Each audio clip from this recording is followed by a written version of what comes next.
Welcome back to my channel TechGetter Official. In today's video, we will fix the failed to enumerate objects in the container. Access is denied error in Windows. So make sure to follow all the steps carefully. Firstly, right-click on the folder and then click on Properties. This will open the folder settings where all permissions and security options are available.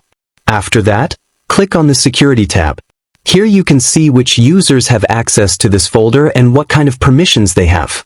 Then click on Advanced. This will open advanced security settings where we can make deeper changes. Now click on Advanced again. After that, we have to change the owner of the folder.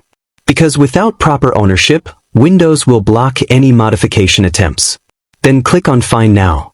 This will load a list of all users and groups available on your system. Now select your username. If you are not sure about your username, simply click on the Windows icon and check your account name from there. Then choose the same name from the list shown here. After that, click on OK.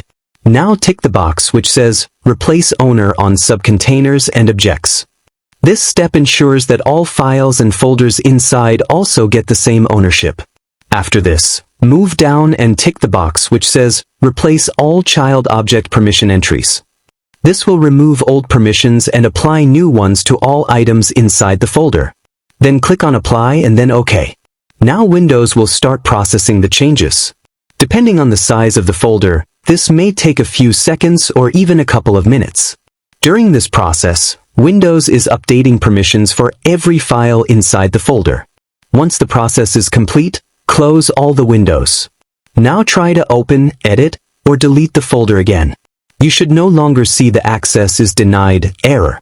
This method works in most cases because it gives you full control over the folder. Thanks for watching. If this tutorial was helpful, make sure to like, comment, and subscribe to TechGetter Official.